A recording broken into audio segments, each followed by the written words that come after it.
So I want to continue more or less where I left off on Friday. And so the last thing I talked about was this argument that I call the causality argument, to show that you're sending n classical bits, you cannot transmit a message that is much longer than n bits. And then I also mentioned that this can be used to get the strong converse for the entanglement assisted capacity. And so let me put it like this. So what we have is we have strong converse for C sub E.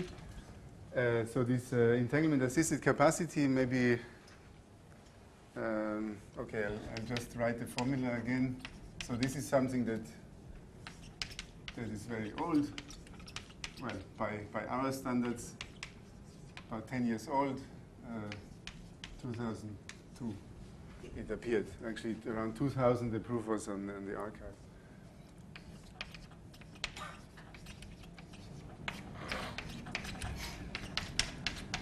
So this is rho AB.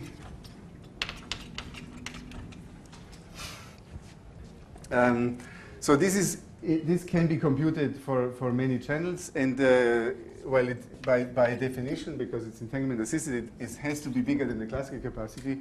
But in general, it's strictly larger. For example, for the noiseless qubit, by this well-known superdense coding protocol, this capacity is 2, whereas of course the unassisted capacity is only 1 by the Kolevo bound, which I also discussed on Friday. So it's strictly larger than C in general.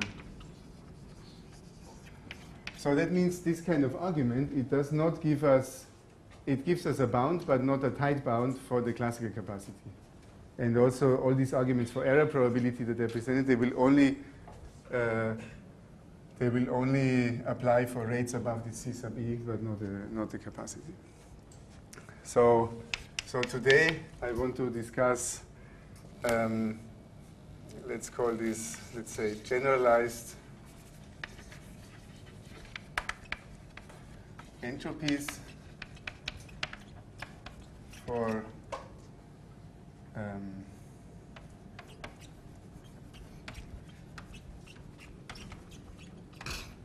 the strong converse for the classical capacity. So I mean, it's the point why I'm saying this is these simulation arguments, they apply to some task, like this entanglement assisted transmission, but for this capacity, which I would like to focus today, the classical capacity, which, remember, we don't even have a computable expression. We have this limit. So the purpose of the lecture is to present basically one technique, which involves going outside this calculus of von Neumann entropy. So this here, after all, is entropy of A plus entropy of B minus joint entropy. So these are just von Neumann entropies. So it turns out you can get, let's say, different, sometimes better bounds in terms of these more general ones. So we will develop this here. So I should say that whenever I don't give references, then it's either referring to this paper, or the references can be found in this paper. Okay. Is that correct? Okay. So this is something I wrote together with Mark Wilde and Dong Yang. But I will have to refer to many other works. Okay, so the starting point is, let's go back to this causality proof.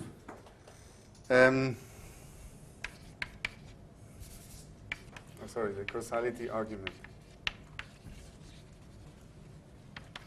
So the causality argument was, okay, we have our channel. So I draw these boxes. Do I want? Yeah, let's forget about the n copies for the moment. We can always substitute this as a special case. We have our code words. So they can. What I really have is I have a. Yeah, I have a uniformly distributed message. By convention, I just number them from 1 to n.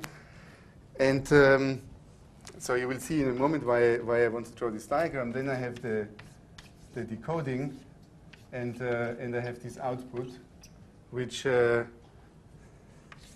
now to explain what the error probability is, I should compare this with M, right? So M is here. I just keep a copy somewhere.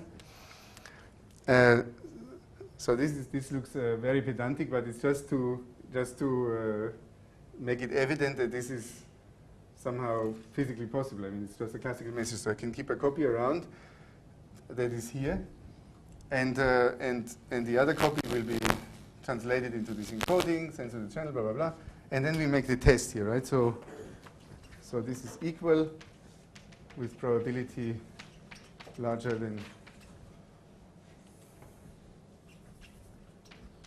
let's introduce the success probability larger than 1 minus epsilon.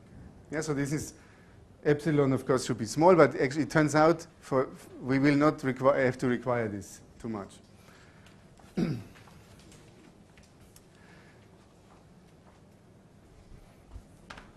So this is the communication argument. The causality argument is that you compare this with versus the following situation where you have the same M here. I hope I will suffice. You use, well, if you want, you use the same encoding. But then you use a device that doesn't send anything. So what does it look like physically? So it's some kind of box that swallows your state and sends it to the bin, and just makes up another one that is output here, and this is some sigma. And that is going into the decoding. And out comes, well, I call also this M hat. But now, of course, because I'm actually, in this process, I'm simply ignoring what the input is. This essentially amounts to guessing what the message is. I mean, of course, it's a very complicated guess because I have to take this state from the machine. I want to apply the same decoding here. So it's not necessarily a uniform guess, but it has some distribution. So the main thing is that they are independent. The record I kept and this one here.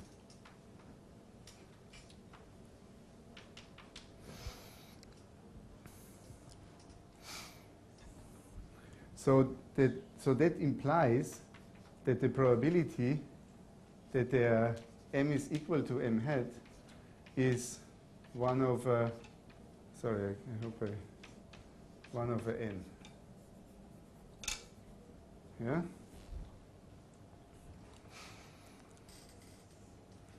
So this was one of the things. I mean, why is it 1 over N? Because these are uniform. So it doesn't really matter what your guess is here. For whatever guesses you make here, including distributions, since this is uniform, the probability that they are equal is 1 over N. So, and the causality argument essentially relied on making use of this disparity. That this is big and that is very small. At least it's small if you try to make N large. Okay, so here's the idea. And I should say a few. I should attribute this to some people at least. No,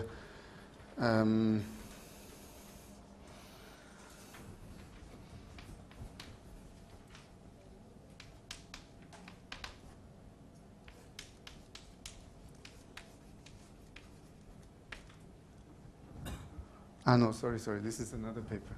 Sorry. I'm jumping ahead. Polyansky and Verdoux. This is a conference proceedings 2001, but it's somewhere on the archive. I don't have the number here. And so these are two guys are classical information theorists. 2000? No, that cannot be true. Probably 2010, huh? It's a more recent idea. And then Naresh Sharma and Nakib Warsi had a preprint the other year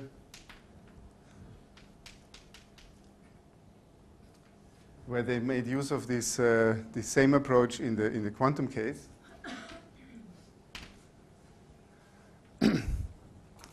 So we want to use this disparity, but somehow we also need to use the channel, right? So this thing that we have n here in our previous causality argument didn't play a role at all. I mean, we just used the noiseless channel, and all we remembered was how many qubits it could carry. So to make use of this, we have to, let's assume that we have a functional, let's say, a functional state that I write like this.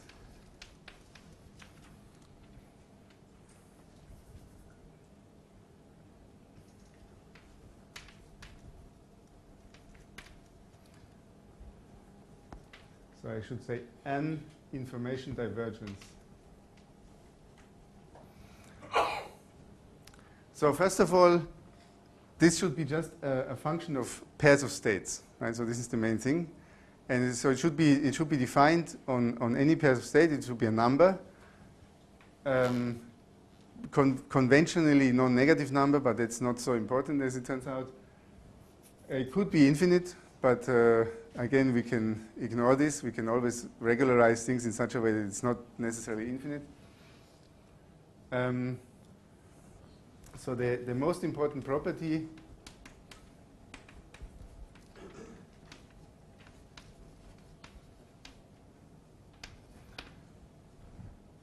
is, well, how do we call this? Monotonicity, maybe.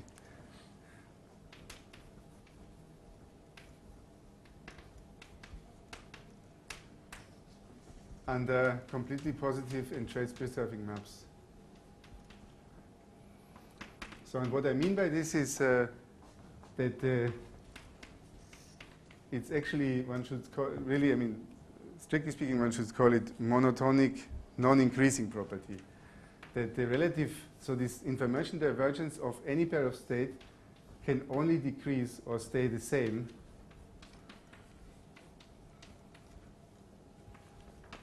for all states, rho and sigma, and all completely positive and trace-preserving, what do I call this, M? Oh, well, okay, whatever.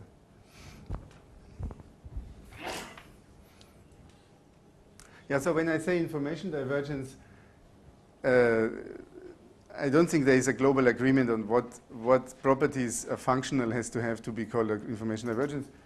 This is definitely one of them. I think that everybody agrees. There are plenty of others, and we will use some of them. So I want to use this divergence and the fact that it's monotonic to just write some very simple inequalities that relate the error and the number of messages on the one side of an inequality with something on the other side which only depends on the channel. So this is a typical converse. It's I mean, converse in this weak sense, it just gives you a bound. It somehow constrains pairs of errors and number of messages. Before I do so, maybe I think I should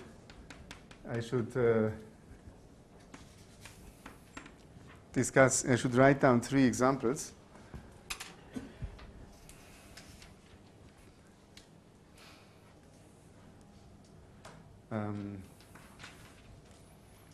So the first one is, again, I mean, we should always start with the things that somehow have to do with entropies. So actually, yeah, so that's another thing that you will find when you look in literature.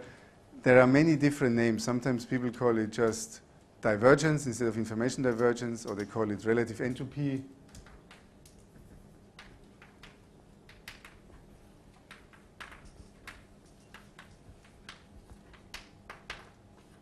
Or more precisely, a generalized relative entropy, because the first thing that I want to write down is the usual for Neumann and historically Umegaki relative entropy. And this goes as follows. It's d of rho and sigma is defined as the trace of rho log rho minus log sigma. And if, of course, if these rho and sigma have zero eigen, I mean, this is for density matrices. If they have zero eigenvalues, then you have to explain a little bit how to evaluate this, because of course the log of zero is not defined. It's a singularity, but that can be taken care of. So in such a way that sometimes this value is infinite.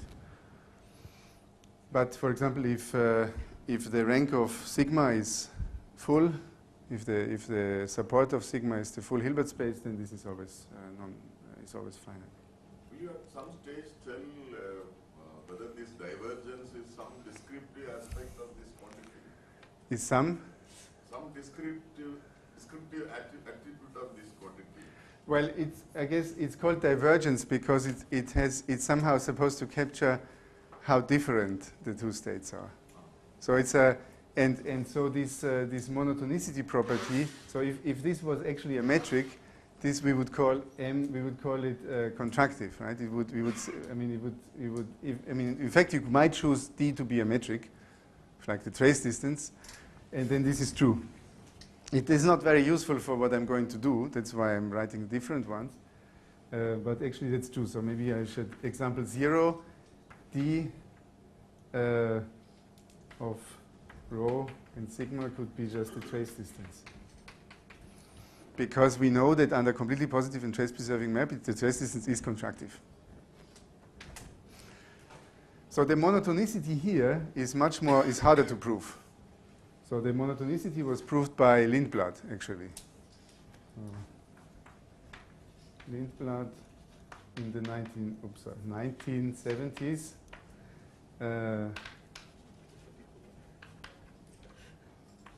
So it's a series of papers. It's not just one, but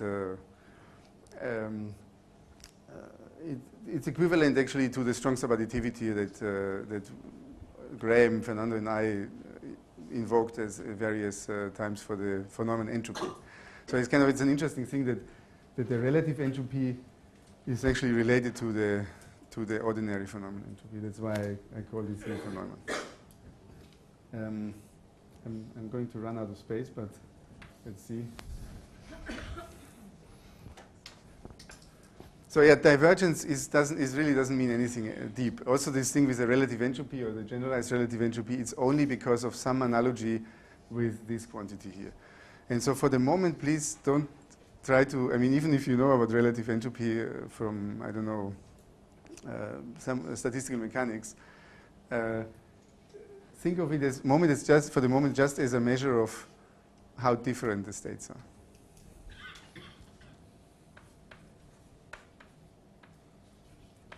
So then there is another one that depends on a parameter alpha larger than 1. Actually, you can define it, but I only want to discuss it for this range of parameters. So d alpha of rho and sigma is defined as, it looks a bit less entropy-like.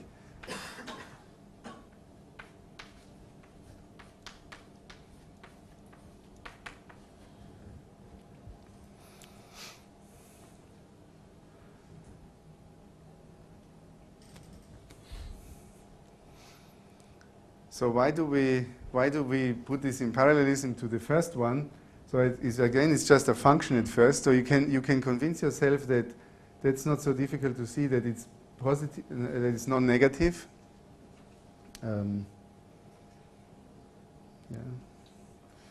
Anyway, so what I want to say is that in the limit of alpha going to 1, we recover d1, that is the relative entropy, this one here. So alpha equal going to 1, then basically you're calculating some kind of derivative here, because this trace here will go to 1, so the log will go to 0, and you divide by 1 minus 1. So you can do this yourself, actually. Actually, is this for the case where rho and sigma are commuting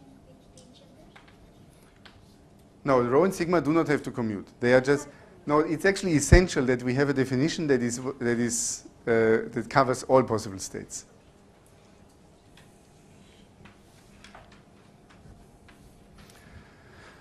And so the last one I want to write down is, yeah, it doesn't really have a good name, or rather it has already many names, despite the fact that it only came out in June last year. So I want to give credit to our friends from ETH.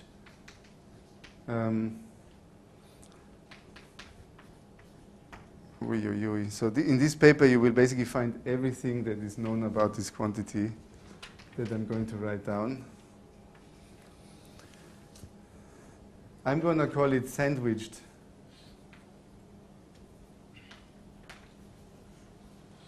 alpha relative entropy, because it's a variation of this one here, only that maybe that's why you asked about this non-commuting. So of course this expression inside here, rho to the alpha, sigma to the 1 minus alpha, it depends on, I mean, it's a product of non-commuting things. The order in which I multiply doesn't really matter because I take the trace. But I could, for example, also try to think of splitting up each of these powers in a different way and multiplying them together. I could think maybe, if they would commute, this would be the same as the exponential of alpha log rho plus 1 minus alpha log sigma. And of course, if rho and sigma don't commute, these are in general different things. So here's a variation that does coincide with this one if they commute. And for lack of better symbol, I just put a tilde.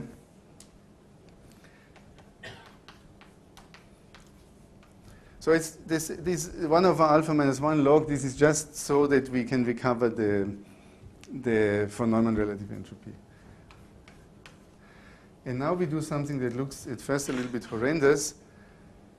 So it's sigma to the 1 minus alpha over 2 alpha rho, sigma to the 1 minus alpha over 2 alpha, and the whole thing to the alpha.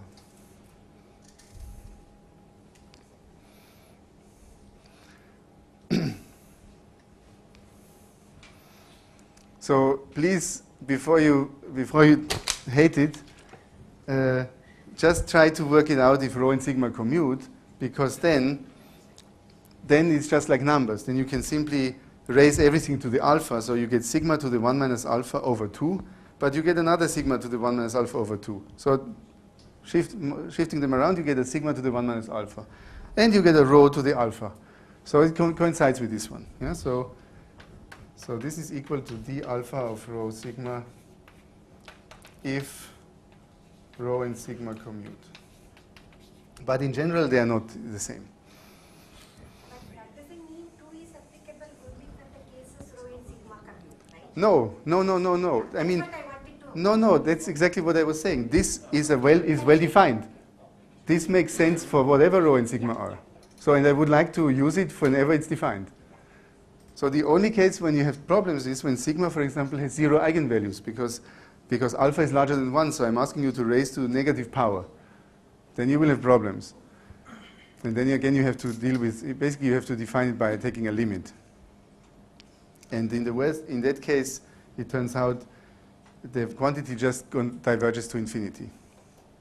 So it's still, inside real numbers plus infinity, it's still well defined. No, what I'm saying is that this equality only holds when they commute. Yeah? Sorry, yeah. Yes. Sigma to the 1 minus alpha 5. 2 alpha, yeah.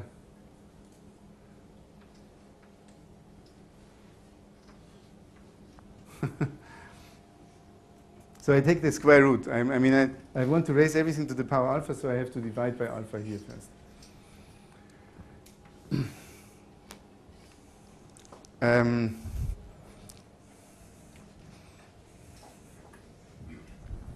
Excellent. So what is the motivation for the third one? Well, the motivation is basically this paper. So I mean, why we are going to introduce it. So the first thing I want to show you is just a chain of inequalities, which is simply based on this property, and that somehow is an information theoretical flavor. Then to make use of that, we need to substitute one of these quantities. And then it turns out that this one here has certain properties that this one doesn't have, and vice versa.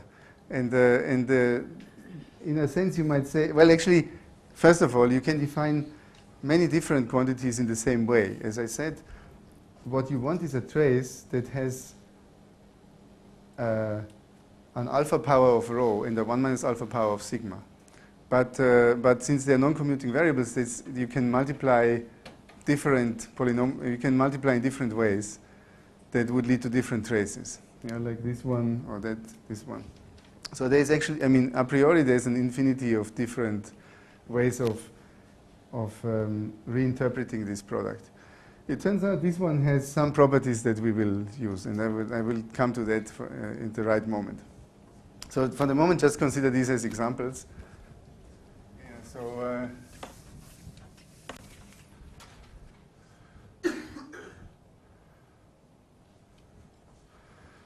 yeah, I don't know. I didn't think about this very carefully.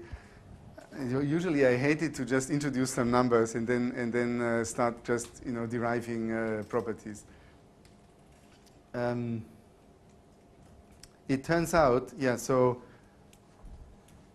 it turns out actually one should be a bit careful here for alpha between 1 and 2. Since I want that it's monotonic, so this is for the Renyi-Petz version. So actually, again, history. Renyi defined this kind of thing in the 60s for commuting ones, and Petz in his work starting from the 80s proposed and used this generalization in various contexts. So this is commutative, non-commutative case.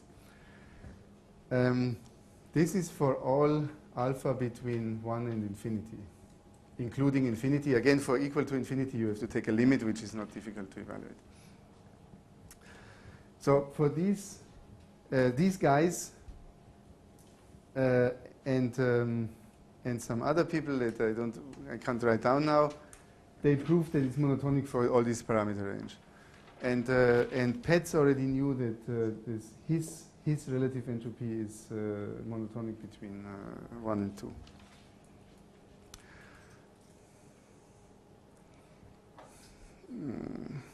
Okay, you know what? I will first just write down the simple argument.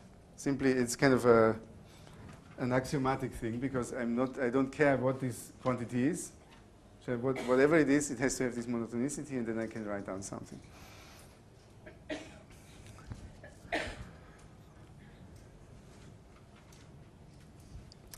So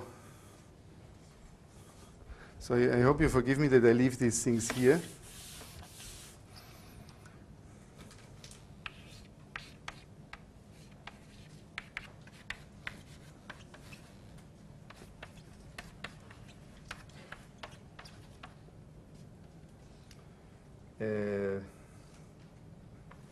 N of n.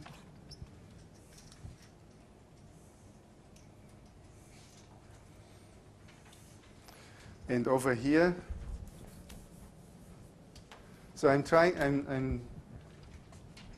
doing my usual routine. I'm just trying to follow, so what's happening to the state in the process, right? So in the beginning, I just have perfect correlation. Then I replace it by M correlated with the code state, but it's kind of not so interesting because we should be interested in what Bob sees. So we look at here, at this cut. This is this state here. It's a bipartite state where I just introduce a dummy X register to keep track of this message here. And so if I do the same thing here, of course I should call it differently. This is 1 over n, sum over m, tensor sigma. So again, this is here.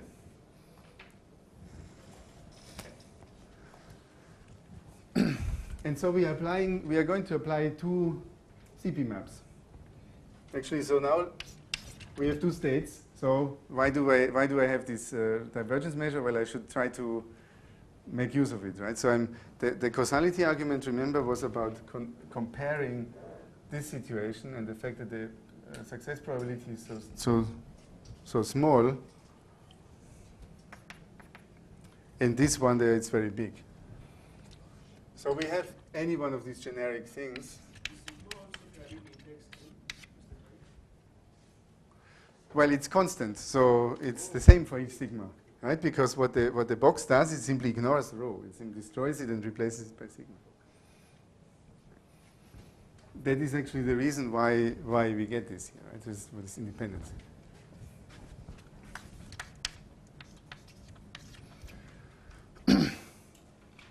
So first, we apply the decoding.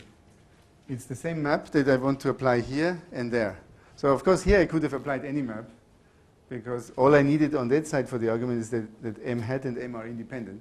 But it helps. But now we can use the monotonicity. I just want to apply the identity on this part and on this part and the decoding on that part. So it's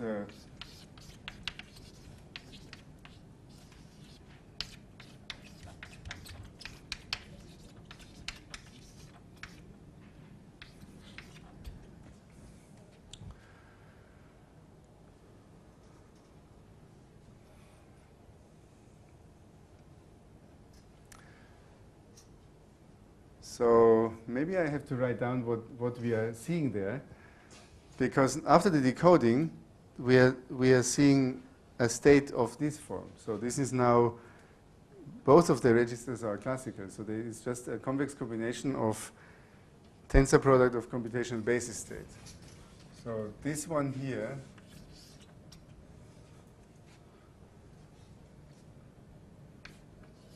is sum over 1 over n.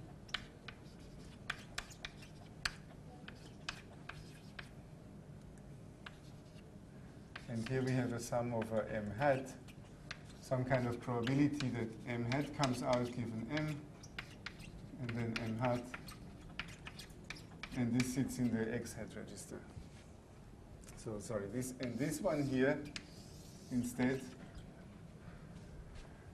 it's independent. So you can actually write it as a 1 over n sum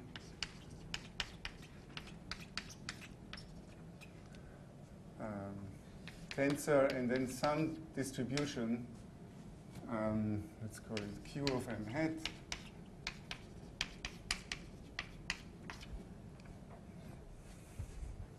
so this sits in x and this sits in x hat.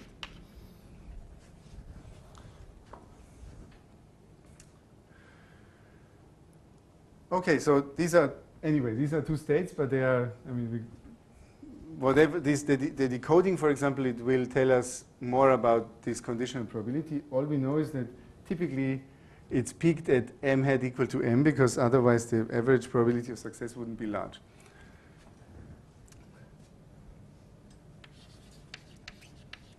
So at this inequality, I just use monotonicity, but actually I can use it again, making the things a little bit simpler, because who cares about all these distributions? This is something that basically comes out of the decoder. Also this one here. We want to use such things here. Okay, so we apply another map, which is simply the test. So this is a binary test here with two outcomes. So you can think of this as another physical process. Your machine is going to look at m and m hat and output 0 if they are equal and 1 if they are not equal. And so in that case, we just get a binary distribution, or if you want a diagonal density matrix.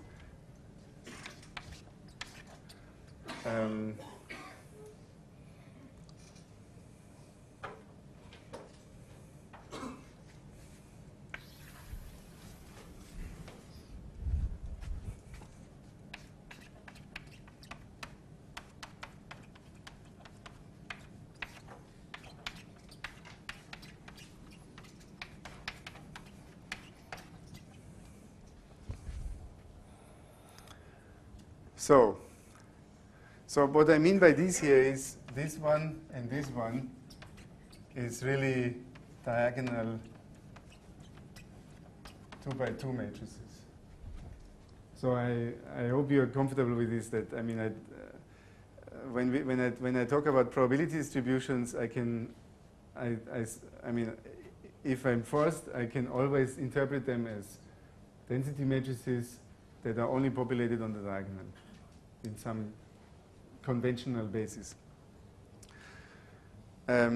So this maybe I should have said this. So of course, this is the way in which you recover Rayleigh from pets. You just apply it to diagonal matrices, because Rayleigh's definition was for probability distributions, for lists of probabilities like this one here.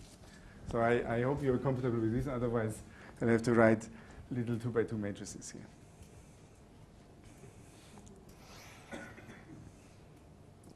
Okay, and so this one here we call, well, by slight abuse of terminology, I call this the meta-converse. So this is a nomenclature that goes back to Polyansky and Verdoux. Why meta-converse? Because it's just somehow the general shape of a converse.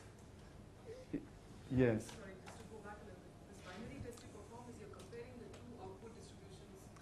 I'm comparing the two outputs here, yeah. Okay. The states or the... No, it's I have to describe a CP map, right? Yeah. So in the classical world of statistics, a CP map is called a test. You look at your data and you make a choice. Right? So it's actually you're comparing the values here. You're measuring m and m hat and compare if they're equal or not. And so this gives you this with probability 1 minus epsilon, this one by assumption, right? It gives you that they're equal. And this one can say equal only with a very small probability. So this is why there might be some hope of getting a kind of a converse from this, because these two distributions are very different in general. Right? So we want p success very large, but we also want n very large. So this 1 over n will be small. So if we can come up with a measure that somehow penalizes us for this very small value in a very strong way, then we get a bound that somehow there is some kind of mashed together quantity of the success probability and the error, the success probability, the number of messages on this side, and something which refers to the channel. So actually,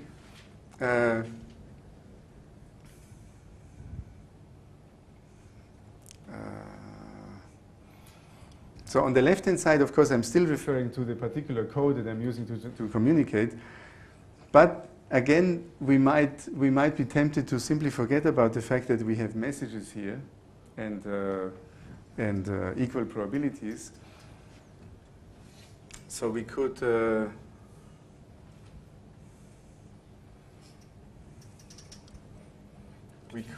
upper bound this by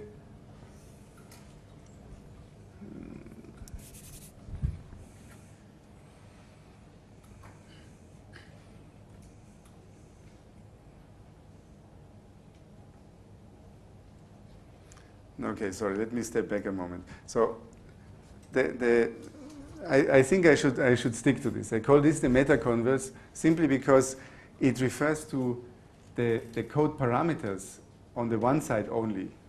So this is only our assumption that there are so many messages and there's such a success probability. On the other side, it refers to properties of the channel only. Yeah, so on the left-hand side, there is no mentioning of these other parameters. So it's for example, if we substitute for Neumann relative entropy, we do get something some quantities which we can recognize, and I will show you this in a second.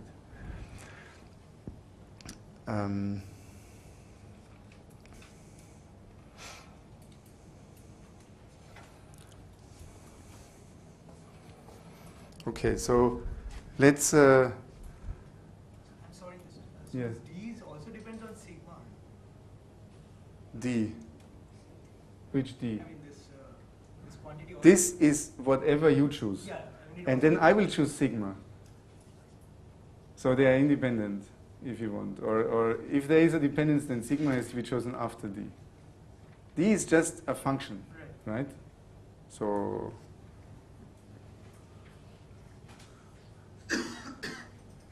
I mean, okay, sorry, maybe I didn't understand what you were saying. So of course, omega here has sigma written inside, right? So there's another choice here. There's another choice. Maybe the question was whether the outcome of the function depends on sigma. Yes, yeah. In that sense, yes, yeah, exactly. Yeah, of course. I mean, it's a two variable thing.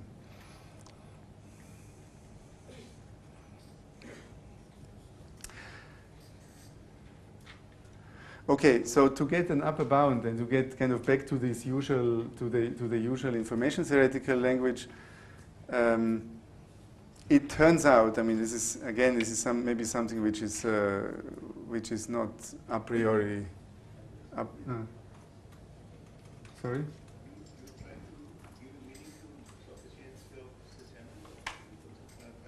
Can you speak up a bit because I don't.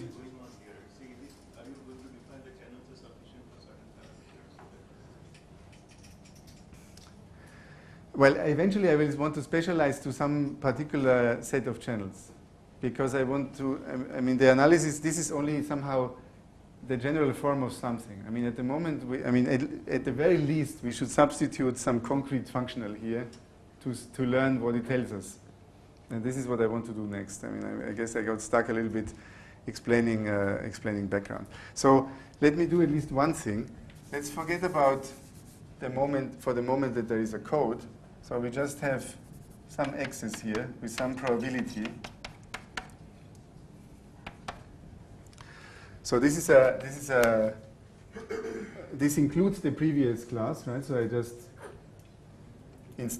basically the only difference is that I do not demand a uniform distribution. I can have any kind of distribution here, and I can do the same thing, right? So x is chosen with probability px. And then let's just ignore this part.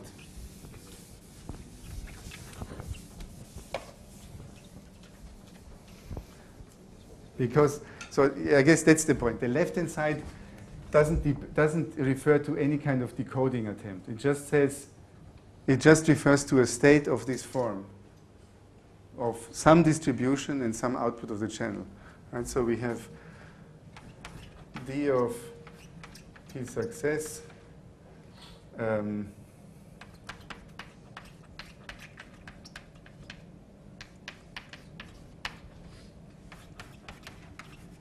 so this is another bit of abbreviation. If I want to talk about the evaluation on binary distribution or 2x2 matrices, I just have to write one element here, right? And the other one is 1 minus that one. So what can I do? I want to for a given rho, I could optimize over this omega. So I can take the minimum over sigma P of rho xp versus, and then I will write out what this omega is, 1 over n, sorry, not 1 over n. Some px tensor sigma. Yeah, so the crucial thing is that I keep the same distribution here, but I insist that it's a tensor product. Why? Because I would like, somehow the idea is this inequality should be as tight as possible to give me a good result. But then the other thing is I don't know what the original code was. I mean, what were these rho m's, apart from that they're uniformly distributed? So I should actually take the maximum over all distribution px and rho x. So this is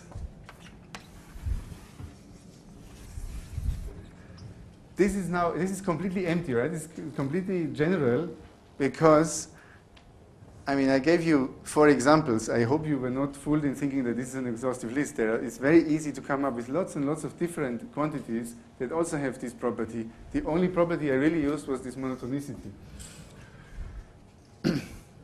Okay, so without losing further time, let's apply this. Let's see what we get if I just stick in the von Neumann relative entropy.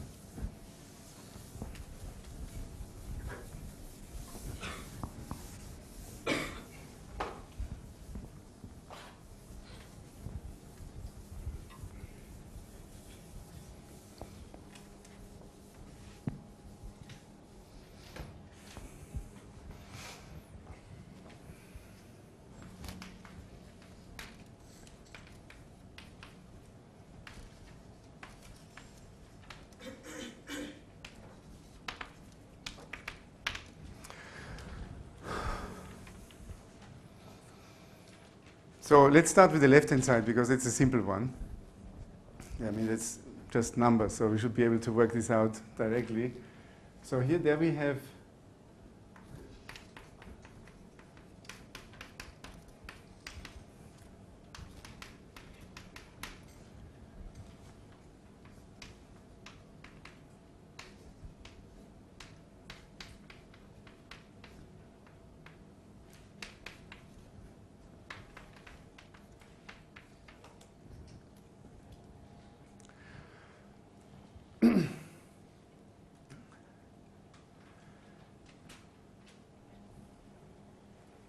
so that doesn't look very pleasant, and that's very typical when you deal with these logs and entropies.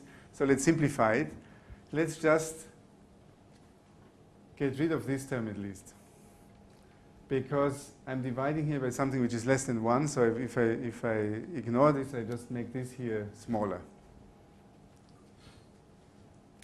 And so then you see that I have a p log p and a 1 minus p log 1 minus p. So we should notice it's a binary entropy. And the only other thing is a p times log n.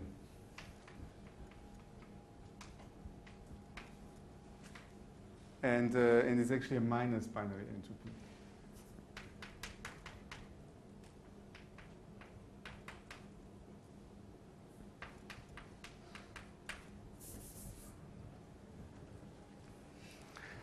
Okay, so I hope you are comfortable with that.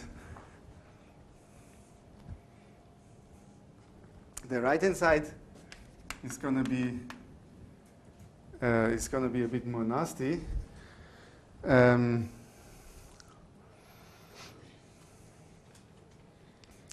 First of all, exactly. So on the right-hand side, we have to solve two problems, one after the other. First of all, for a given ensemble, somehow I'm not speaking in the right way. For a given ensemble Px rho x, that defines essentially the state here, right? So don't forget where it is here. I should minimize over sigma. How do we do this? So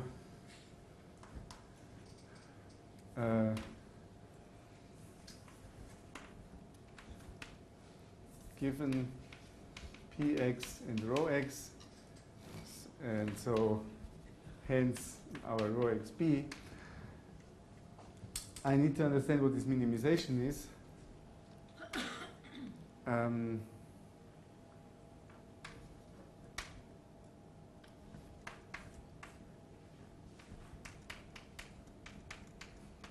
Now, first of all, note that this one here, this is already the reduced state on x. And just tracing out b, I get back this one here. This is equal to d of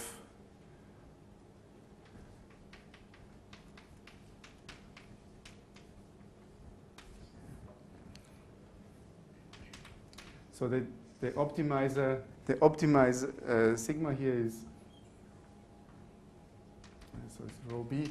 That's sum of px n of rho x. So it's sum of just the averaged output state. And of course, this is only for Neumann relative entropy. So What is the difference between the two things? It looks as though they were written it twice. no, the thing is, here I have a variable I want to minimize, and I'm claiming the minimum is attained. Okay. Yeah, so it's a bit silly actually. Maybe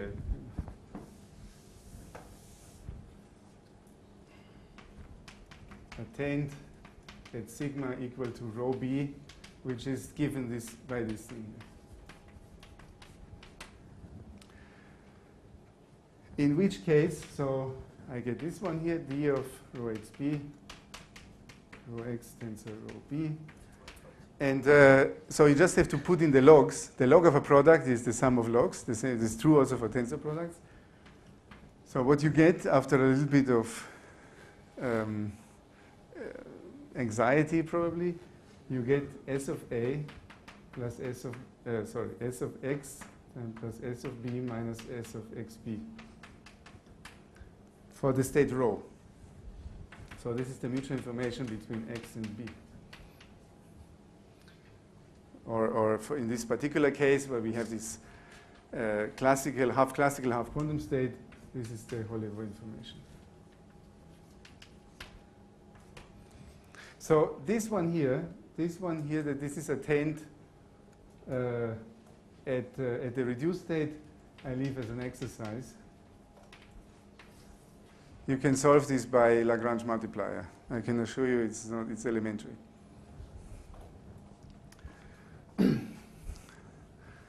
So the right-hand side is the maximum over all px rho x mutual information between x and b for this for the corresponding state that I always carry over there.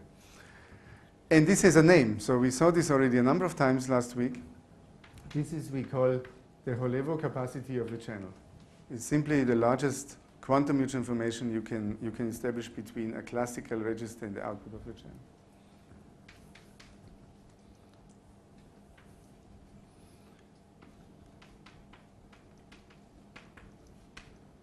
Of n.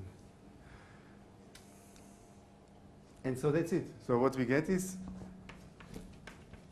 p success times log n. Oh, and of course we know that p success is larger than this 1 minus epsilon, right? So actually I get a 1 minus epsilon times log n is less than or equal than chi of n. And well, okay, this applies to any map. So in particular, I could apply it to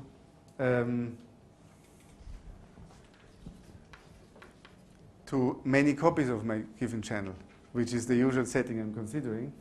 So I look at this one here. And sorry, there was something missing here. Binary entropy. There's the binary entropy, which I bound by 1, as we did it before, plus 1. So the maximum value this can take is anyway 1. And we are interested in the regime where this becomes big and this becomes big, right? So then the rate is less than or equal to 1 over 1 minus epsilon, 1 over n pi of n tensor n, plus order 1 over n. And so this is exactly the weak converse. Actually, this inequality, I had it on the board on Friday. This is exactly the weak converse.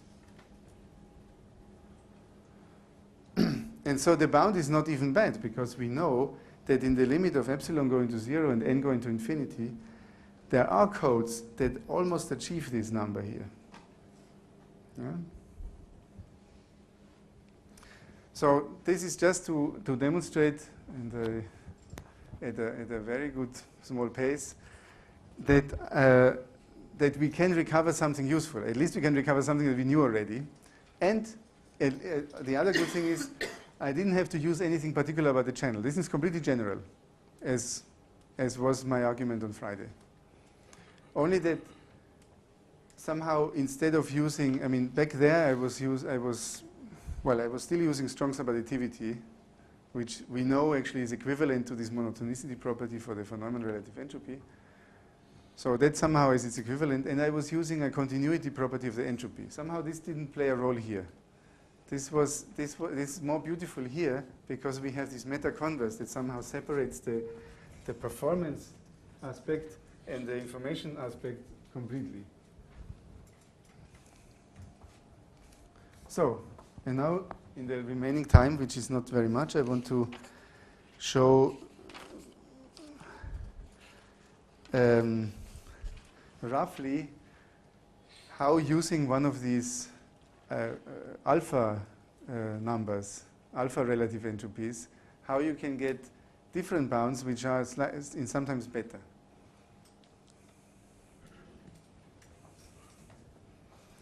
So, yeah, so this meta-converse is in completely the wrong place, but okay, I don't care about it. Just as we have the von Neumann entropy having an operational interpretation, say for example in data compression. Yes. Does the generalized entropy also have an operational interpretation? Well, so the von Neumann relative entropy itself, it can be, it does have an operational interpretation, but it's not. it's not such a simple task as you say. It's not about data conversion. So the relative entropy, it appears in hypothesis testing. It's about, I mean, I don't want to write it down. I will just say this. So in the quantum case, this goes back to work of Hiei and Petz, I think, and eventually Hayashi and Ogawa. They showed that that the relative entropy is somehow the rate. It's an exponential rate at which you can discriminate between two hypotheses if you have access to infinitely many copies of them. So it's kind of the information theoretical limit is that you have rho tensor n and sigma tensor n, and these alpha versions, they do pop up in similar problems. Let's say, yeah. So they can be given operational interpretations. That's actually, I should thank you for this question, because the Petz relative entropy for alpha between 0 and 1, this plays a role in this thing called the quantum Chernoff bound. So the symmetrical and asymmetric hypothesis testing. I don't want to go into this because this interpretation doesn't have any bearing on what we are going to do. So in fact, it's even harmful to put too much operational meaning to these quantities, because you should really just see it as a mathematical tool, in the same sense as so what did we use here? Just monotonicity, right? So this, in a sense, is a bit of a generalization of this old principle in mathematics of invariance. So if you cannot deal with a class of objects with some problem, you simplify it by applying some kind of functor to it that preserves the relevant structure. So in algebra, this is some kind of equations, right? So the homomorphism, and for us, these are inequalities. Inequalities are, we want to preserve order, and so this monotonicity, that's somehow what we're looking at.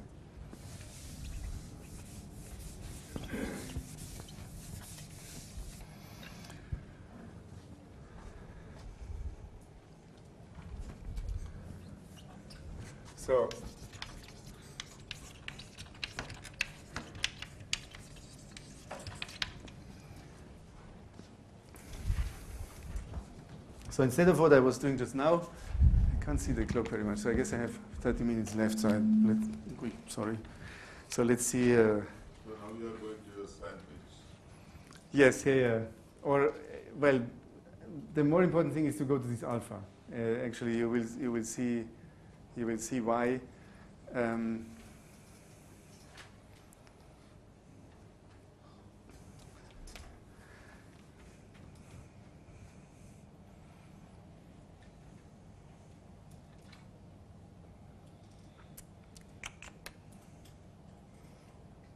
My hesitation is mostly how deeply into the argument I should go. I mean, so the meta structure you've seen. So I mean, it boils down to evaluating these two things for our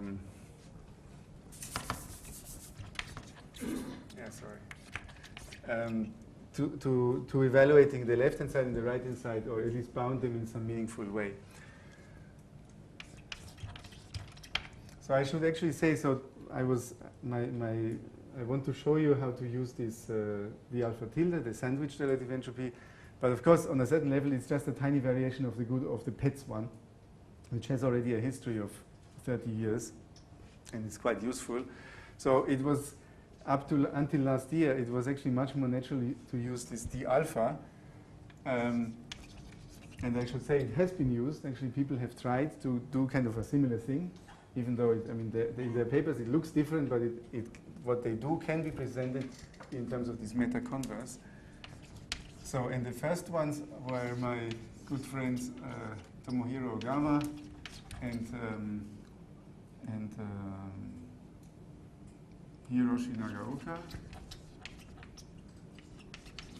So this is from a paper in 1999. That was the year when I defended my PhD. I was shocked when I saw this paper because their result was better than the one I had, and I didn't even publish it. and much later by König and Wehner. I probably don't have the reference here at all.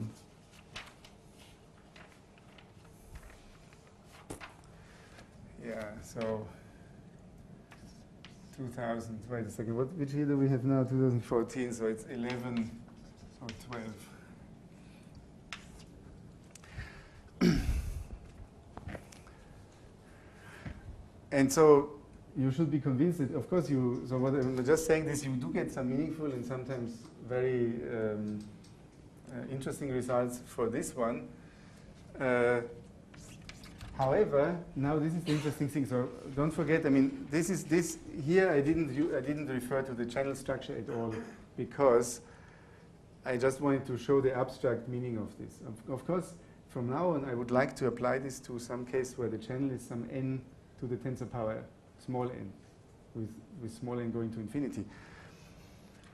And then the left-hand side is going to be easy. The right-hand side is a nightmare because we have this minimization, the maximization, then we have the limit of n going to infinity. This is where the whole difficulty is, why it's not going to be as nice as the weak converse on the other side. So these guys, they could only do it for CQ channels. Classical quantum channels. So this means that n of a typical matrix element is, now let me put x and y here. It's delta xy, and then there's some state rho x. So this state, effectively the only good use you can make of this channel is put one of these basis state projection on x, and Bob gets a rho x. So it's simply capturing this idea that all Alice can do is generate a state rho x on Bob's side. She can choose. And these two guys, they had an argument which somehow didn't even, it didn't include this set of channels, but somehow other ones that are interesting. Let's call them certain covariant channels, including the purely depolarizing noise.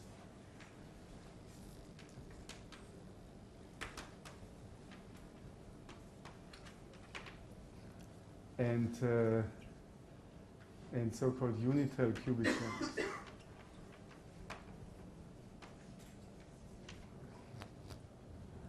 Rho x is on the right wing of the simultaneously dial. They are not different. No, they don't need to commute, yeah. So I don't know, today I'm in the historical mood. This terminology, it's also quite old. It goes back to Holevo as far as I know. So in the 1970s, he wrote a survey paper. So Holevo's work, of course, in the late 60s, early 70s, was all about saying something non-trivial about the capacity of quantum channels. And the very first models that people were considering, and for which he, for example, proved this famous Holevo bound, is for this one. He realized, of course, that these bounds and so on, they also apply to more general channels, but they lead to all sorts of difficult mathematical problems.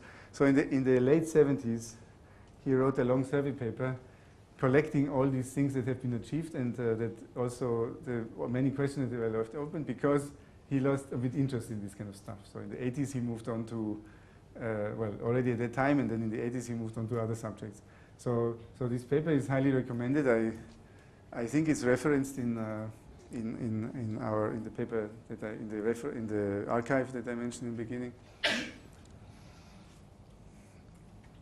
So it kind of, I mean, apart from the fact that nobody worked on these problems for 20 years, it was really a program for future research, which then much later various other people could fill in the gaps. So in this paper, he also discusses certain subclasses of channels for which you can say a little bit more than the general abstract nonsense. So for example, for the CQ channels, he proves certain things. Then he has another nomenclature, which is QC, which is a channel that has quantum input but classical output. So this you should know as the kind of, how did you call this? Hard, no, the tough measurement, no, I forget. Strong measurement. The strong measurement, yeah, sorry, the strong measurement. So it's QC channel. And then of course he has CC, which is Shannon theory, in classical input, classical output. And then there is the big unknown country of QQ channels, for which he has some general statements, but no formulas. And we know by now why it is. I mean, at least we know a little bit better why, because we still haven't got a formula, and we know something about additivity and non-additivity. So this I guess is something that you can try to do with more general channels.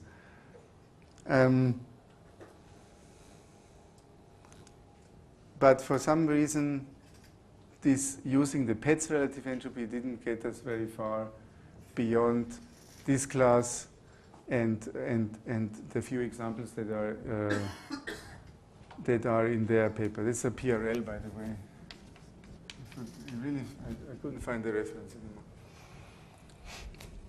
So let's look at the left-hand side first, because it's the same one for both of the relative entropy. Because after all, these guys here commute, right? They're just diagonal matrices.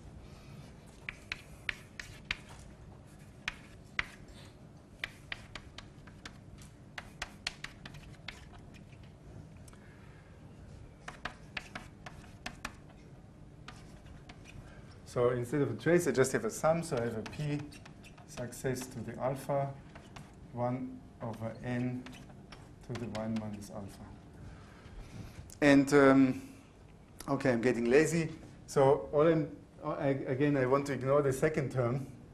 There will be a p 1 minus p to the alpha and a 1 minus 1 over n to this thing. This turns out to be not such a relevant part. So, and if I simply drop this, again, it's just inequality. So what do I get here? I get a log n. And then should be something like plus, yeah, alpha minus 1 log p success.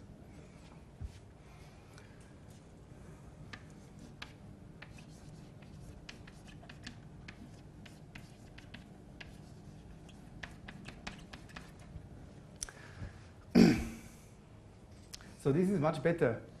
I mean, at least on the left-hand side, we are doing something better. Before, we had the log, but it was somehow affected multiplicatively by the error. Now we just have this additive term.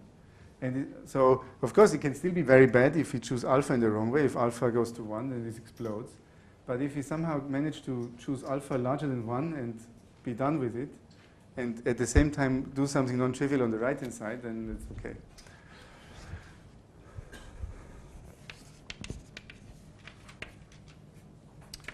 So let's put like this. In general, this is very difficult, but we can simplify a little bit. And I want to mention a few properties of this.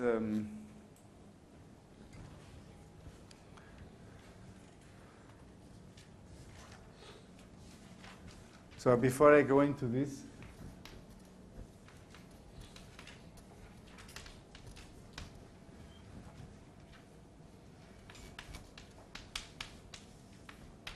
So one of the things that is very interesting to note is, so the left-hand side is better. Actually, in a sense, it's much better, because before we had a 1 minus epsilon times log n here, and now we have this log n and then some additive term. So we see that the left-hand side gets bigger. Unfortunately, also the right-hand side gets bigger, because it's a systematic problem with these quantities. So that's number one. D of rho sigma is less than or equal to d alpha tilde of rho sigma is less than or equal than d alpha of rho sigma.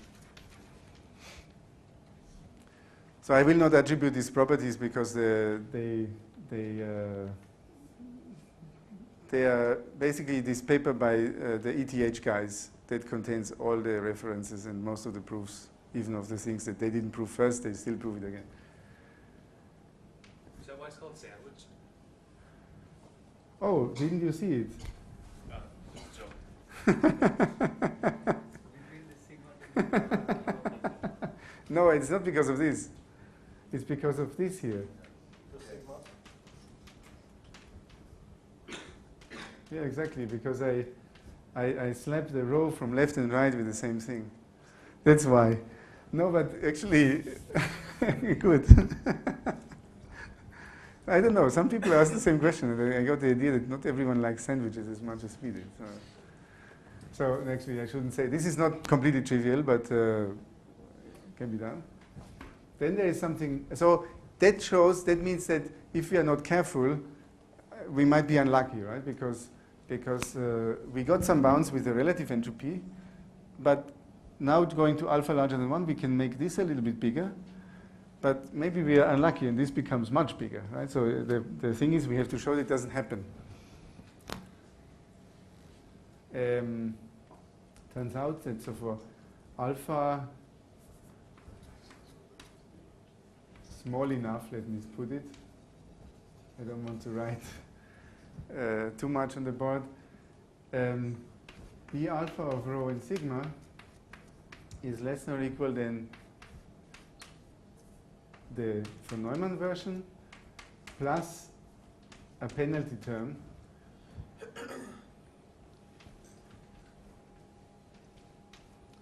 that in the ETH paper it looks like this, and nu is 2 plus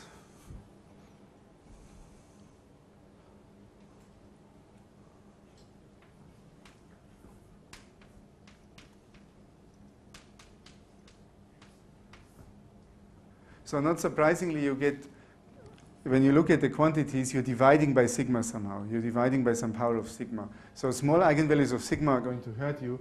The lambda min, the smallest non-zero eigenvalue of sigma, that plays a role here. So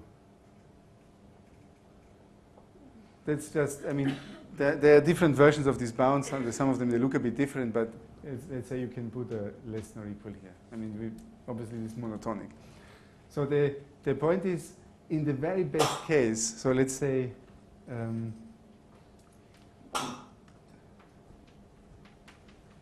the best case, sigma has all eigenvalues the same.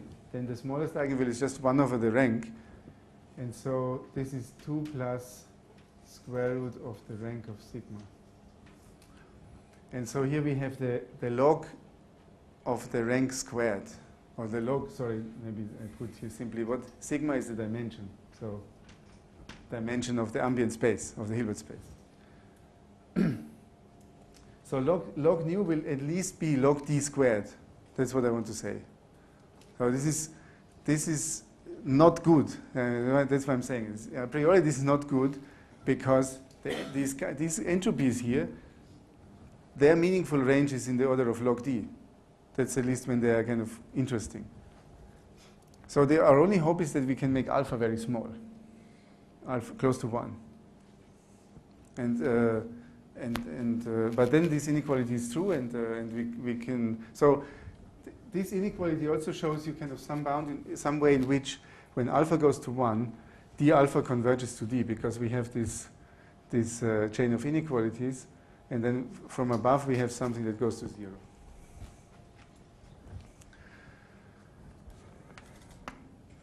And then we have other things. For example, I should really speed up a little bit.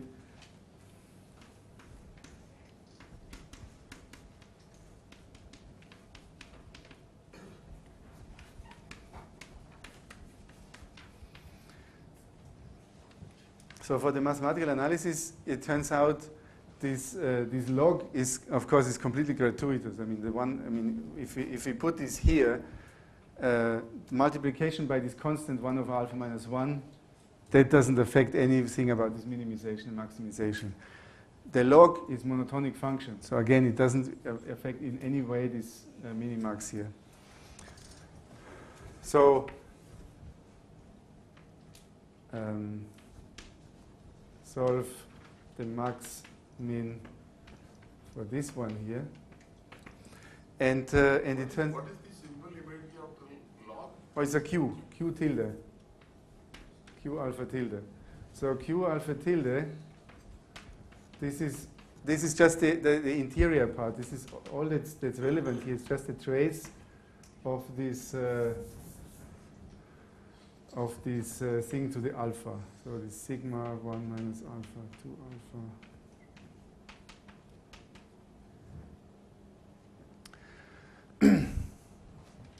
Oh my goodness. Yeah, maybe I'll have to continue a bit tomorrow. So this Q here, and so the claim is this is somehow nice and well behaved. So for all alpha larger than 1, this is convex in both arguments. And sometimes people call it jointly convex because we want to mean that it's actually convex in the pair. So these are all very deep properties. So some of them, in fact, this for all alpha larger than 1, this was proved after the ETH group first proposed this quantity. They could only prove it for some smaller interval. And the extension to all alpha larger than 1 was done by Lieb together with a collaborator using his famous concavity theorem.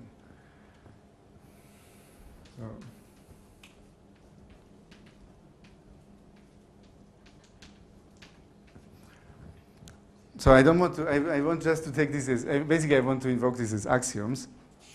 So we have all these nice properties.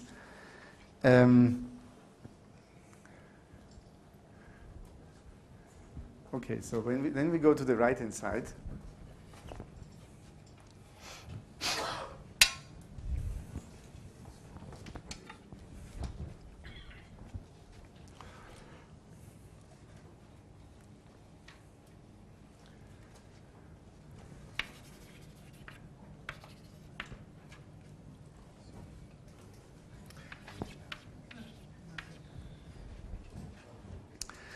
So as I said, we should really worry only about the Q function, because then at the end we just apply the log and divide by 1 minus alpha, so alpha minus 1.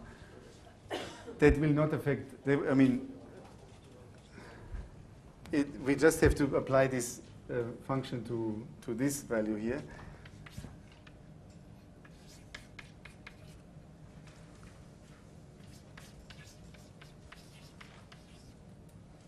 So this is minimum over sigma, and this is maximum over px and rho x.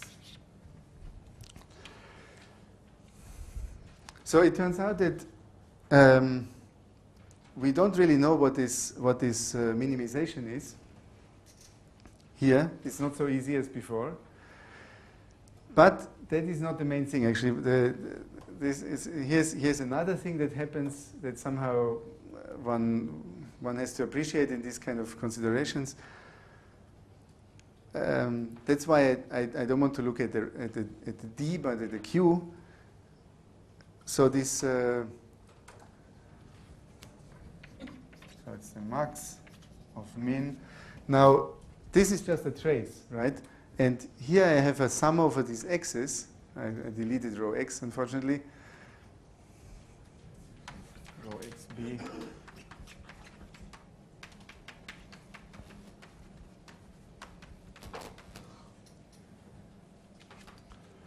Maximization is over? There's the same thing. The maximization is over these probabilities and these states. So this guy here is a trace, and it's a trace that involves the same thing over in the x's. I have a sum over x with probability px. I have state x, and the same here. So I have a sum px, and then it's q alpha tilde of n of rho x and sigma. So it's just a convex combination of these terms. Actually, the same would have been, I mean, I didn't say this, but for the von Neumann relative entropy, we can do a similar thing. So it's just expanding the trace here. And then I can use something that is called minimax theorem, which was discovered by von Neumann. I can exchange the max and the min. And the min is still over all state sigma. And the maximization, of course, I could keep the ensemble, but you see when I fix sigma, the maximum of such a convex combination of terms is attained when I just put a point mass on a single row X. So I just have a row Q alpha tilde of n of row sigma.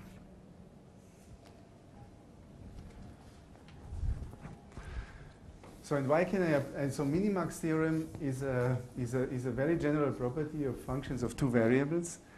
That in von Neumann's case, he came across these kind of problems in game theory, where you interpret these two variables as the options of two players, and one wants to make some payoff function small, and the other one wants to make it big.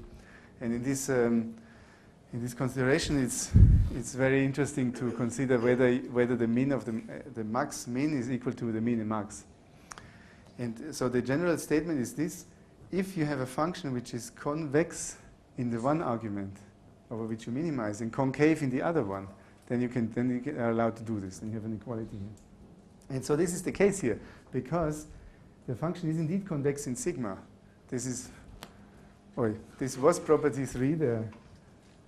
And it's concave. It is actually linear in the first argument, because the first argument is a probability distribution. And it's just a linear function here.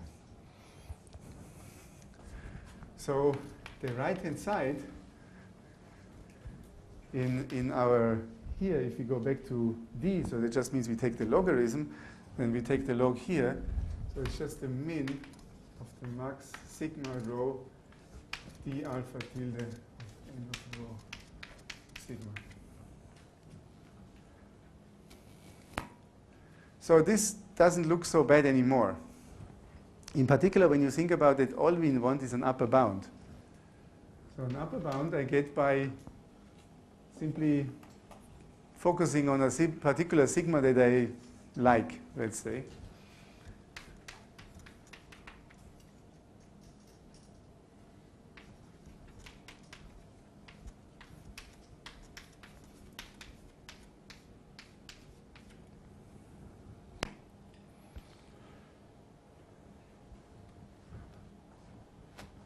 Yeah, I should really find a way of stopping here. Let's call it sigma star. So I have to tell you how we have to fix it.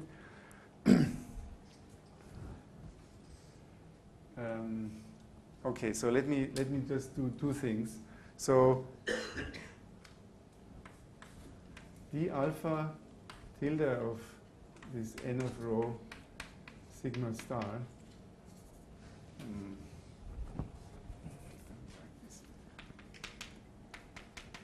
Okay.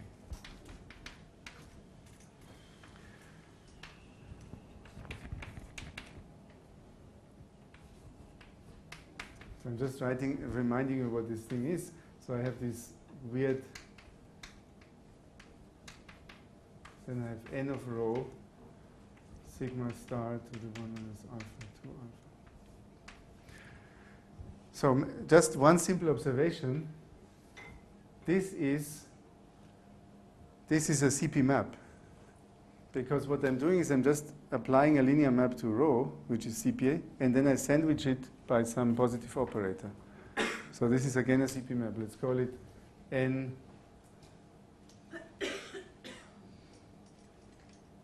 prime of rho.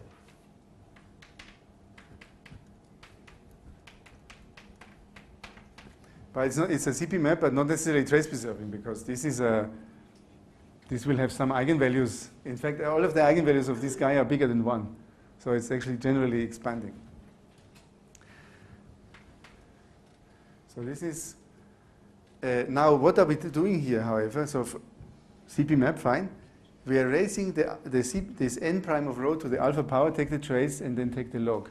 So this is minus S alpha of n prime of rho. And S alpha of x is simply 1 over 1 minus alpha log trace x to the alpha. This is the Rayleigh entropy. And so we want to, actually what we want to do is we want to calculate the maximum of this one here.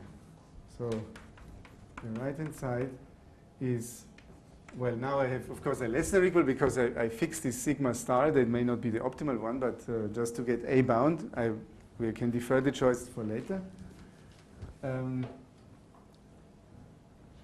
This is minus the minimum over all rho S alpha of n prime of rho. So this is the negative of the minimum output entropy of the map.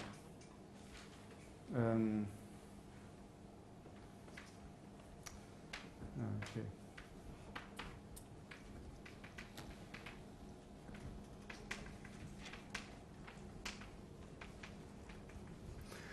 Okay, so I think I will just stop with this cliffhanger because it's getting really late. I just will say, next, we have to substitute n by many copies of the channel because we want to take the limit. And so we will then have to choose a sigma star that somehow goes well with these many copies. And so the simplest thing is we can do is we just take many copies of this, because then the tensor product of the map is somehow mirrored with the tensor product of the sandwiching, and so that our n prime goes to n prime to the tensor power n. And so then the main question is, what can we say about the minimum output entropy of many copies of n prime? And so I leave you to think about it until tomorrow.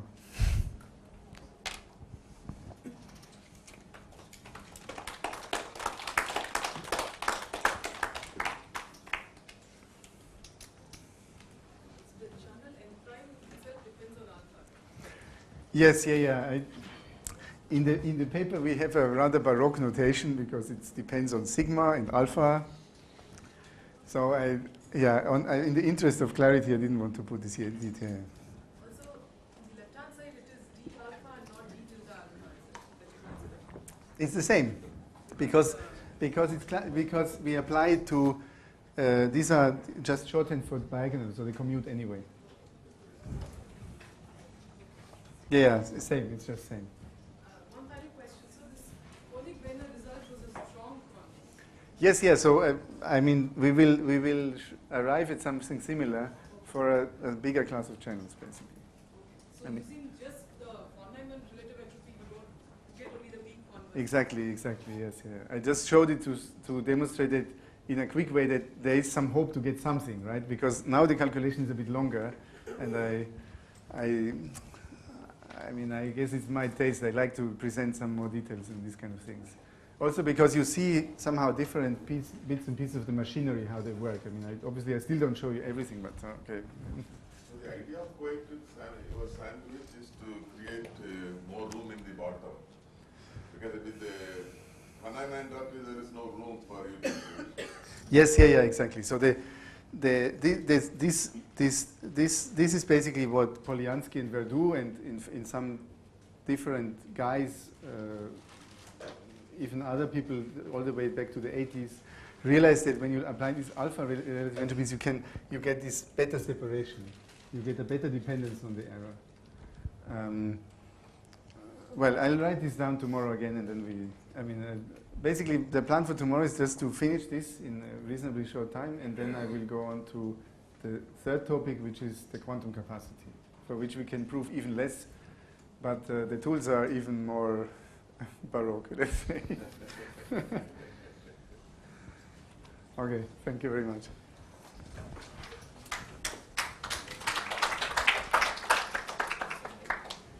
Yes, you have to take it because